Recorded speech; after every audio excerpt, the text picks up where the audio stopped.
Good morning, everyone. Welcome to Breeze Time with Kathy. I'm recording this from my apartment, and those of you who know my dog Willie can see him sitting back there on the sofa behind me.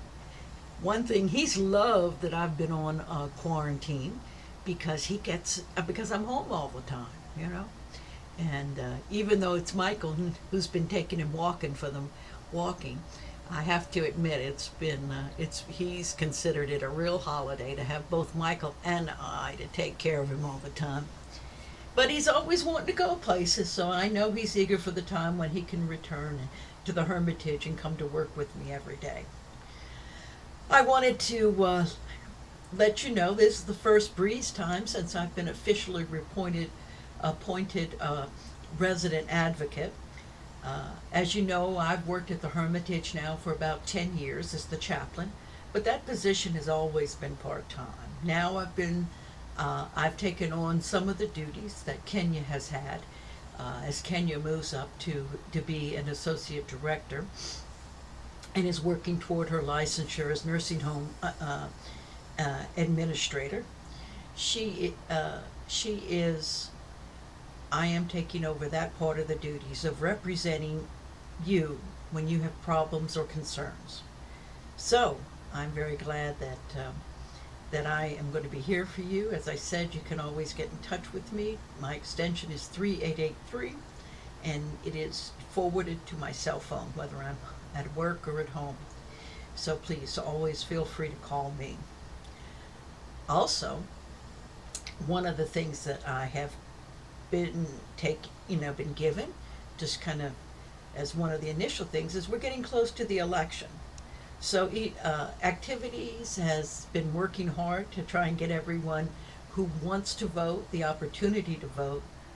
Of course, the downside is if you wait and go into a polling place, since we're not a polling place this year, because the city of Alexandria has decreased the number of polling places because of COVID. Uh, if you go out to vote, you'll have to be on quarantine when you get back. If you vote absentee, though, and that's what we're encouraging everyone to vote absentee. And the activities department has been working with everyone to try and make sure that they have the applications they need and any assistance they need in mailing those applications and getting their vote counted. Bernard has been spearheading that, and Bernard is really a technical authority on voting here at the Hermitage. He has been involved in voting rights for years, he tells me, and he seems to know all the technical ins and outs and has a relationship with many of the people in the City of Alexandria Department of Elections.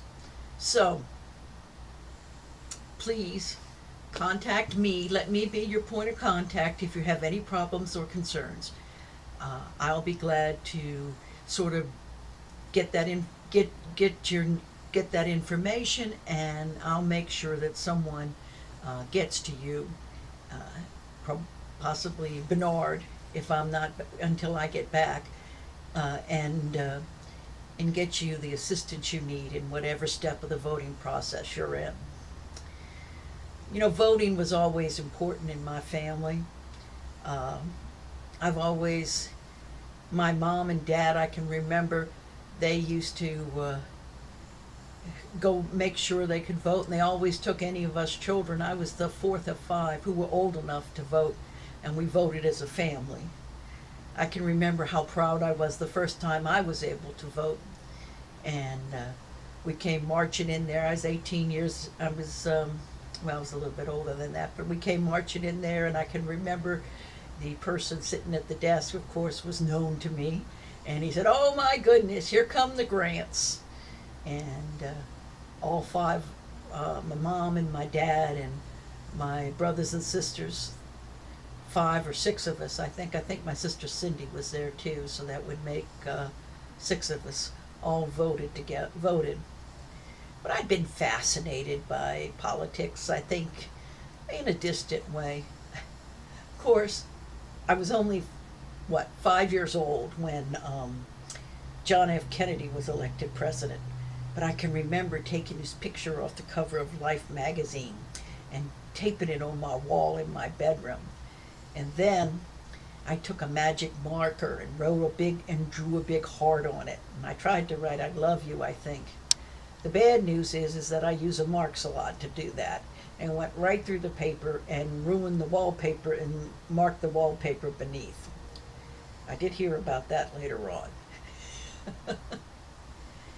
I can remember when I was in 8th grade, I think that was the year that we had the election between Hubert Humphrey, Richard Nixon, and George Wallace.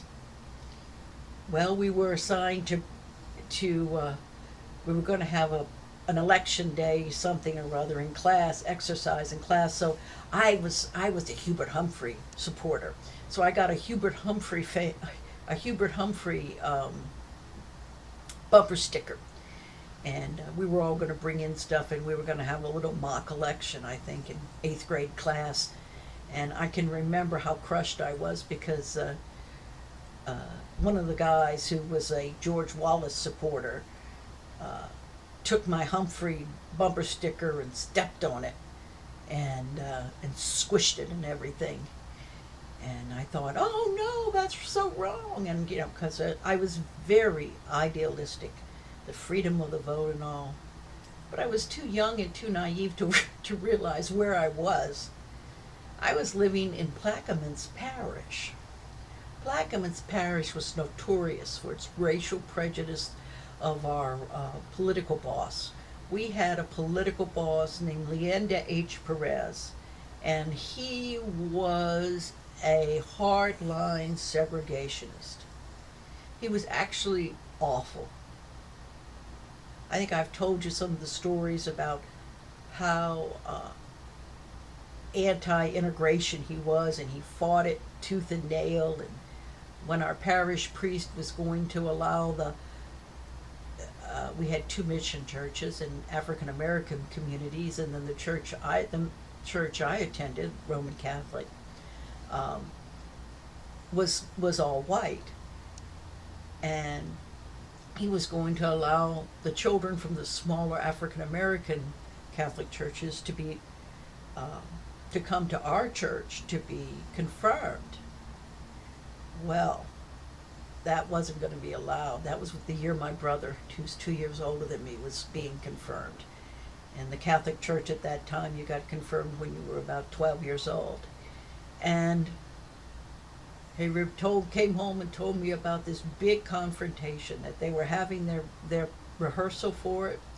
And Judge Perez and his bodyguard, who was named Dutch, came marching into church and got in a heated argument with Father Frank all about it. And finally, Dutch punched Father Frank, gave him a big old black eye. Father Frank was a big man too, and my brother Dexter said he could see that Father Frank's hands clenched, and he just had to do everything he could not to fight back. It was a disgrace when that happened. And as a matter of fact, my brother ended up that the Archbishop of New Orleans, brought his entire confirmation class down to the St. Louis Cathedral, and he was confirmed there, along with the African American children who needed to be confirmed. I was oblivious to a lot of the racial things that were going on back in that day, in my own hometown, my parish, not church parish, of course. Parish is the name for our counties down in Louisiana, and we were extremely conservative. Well, the politics were extremely conservative. My parents weren't so much, but I mean, there were stories. This was the kind of awful place where people who crossed our political boss, black or white, might end up finding themselves run out of town in the middle of the night and deposited on the other side of the parish lines and told, don't come back. I can't believe that kind of horrible stuff, but it's what happened. I remember the judge, and as a matter of fact, I didn't know it when I was in 8th grade, but Judge Perez was a shaker and a mover behind uh, George Wallace's campaign. Apparently, Judge Perez was considered a very astute constitutional lawyer, and had negotiated for Louisiana and individual parishes in Louisiana to get a lot of money from oil rights. And of course, he took his cut off the top, and then he managed to use the money through the parish, through running the parish, to pave all the roads, improve all the white schools, and give the black and upgrade the black schools a little bit. And shame on him. But he also provided scholarships for everyone. He wanted people to go to college. And so he provided very generous scholarships to anyone from the parish who would go to college. It covered your tuition at a state university. The basic stipend covered the tuition at a state university and covered all your book expenses. And then if you got a 3.0, you got a bonus. And if you got a 3.5, you got another bonus. And if you went into sciences, you got another bonus. So it was quite a bit of money. As a matter of fact, my older brother and sister who attended college, they only had to work for spending money, pretty much. They both got student jobs and all, and they did work in the summers, but for the most part, those scholarships covered a lot of their expenses. And then when they graduated, he made sure, because my sister was 10 years older than I am, understand, and my brother was 8 years older than I am. And when they graduated, he made sure and offered them jobs with the parish, because he wanted his educated people to come home. However, I'm sure it wouldn't have been quite the same story. He offered the same scholarships to African American children too, but I don't know whether they got offered jobs to work in the parish or not. I don't have the answer to that. But anyway, Judge Perez was a shaker and a mover behind George Wallace's campaign, and he was a strong Wallace supporter as running as an independent candidate. And he, so I guess if I'd have had any political savvy in the 8th grade, I would have expected that if I brought Hubert Humphrey, who was considered the worst choice by people who were ultra conservative, I probably would have gotten that reaction. But I remember how upset I was when Murphy took that Humphrey sticker and snatched it off my desk and then crumpled it up and threw it on the floor and stomped all over it.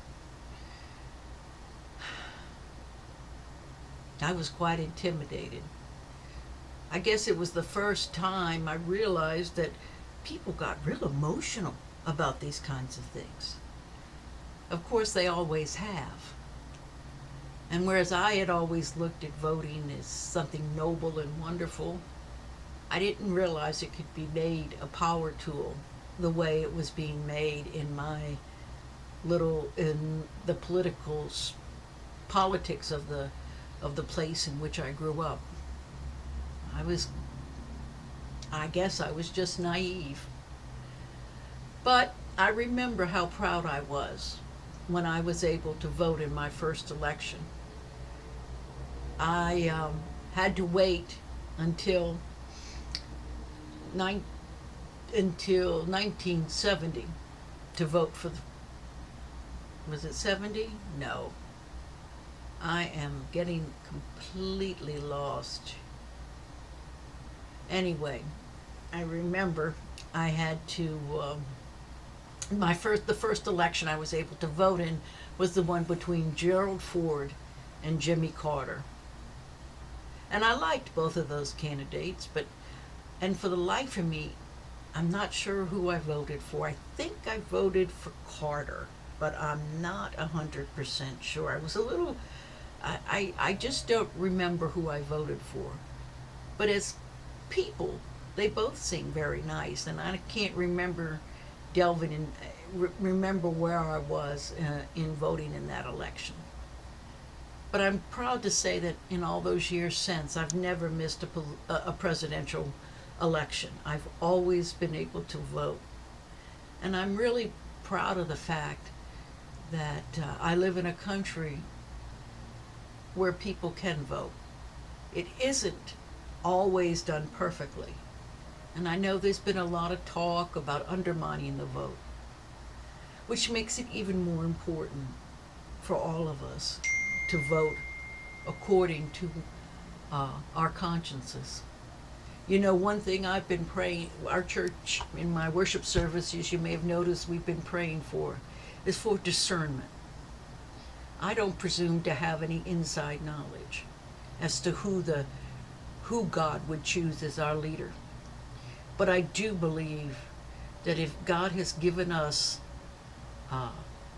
freedom of will, and He's also given us a set of guidelines, and I believe that that we can prayerfully and with His help discern who would be the best leaders for our nation.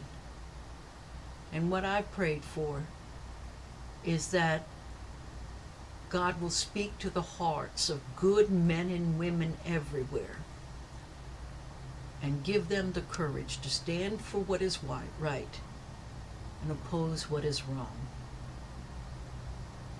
That is what I believe we're called to do as Christians. Now, I don't usually preach a sermon in the middle of these, but I do want to reinforce one more time before I go that it's a privilege to be able to vote. And I'm so glad that the Hermitage is stepping out to try and ensure that each and every resident who desires to vote is able to vote. So don't hesitate to contact me if you have any questions. I hope to be back on campus, back at the Hermitage very soon. But remember, I'm always available by phone. I've been blessed to be your chaplain for the last 10 years, and I'm going to continue to exercise that role as fully and completely as I have in the past. But now I've been given additional hours that will empower me to advocate for you, whether you're as your patient, as your resident advocate. It doesn't matter who you're having problems with. If you're having problems dealing with anything, and you think I am the one you can call to try and help. I can't solve every problem, but what my role really is to help facilitate your communication with other departments or people, and to try and advocate for you and make sure that your concerns and your problems are addressed and are understood and addressed appropriately. So I get to be there Sunday through Thursday will be my usual times, a full 8 hours a day, and I look forward to getting back in person very soon. And as you can see, my dog Willie has been mesmerized by everything I've said. No, that's not true. Oh, he just opened his eyes. Willie has slept through all of it. You know, it's good to have a friend. It's good to have people you can trust. And it's even nice to have Willie. Until next time, take care.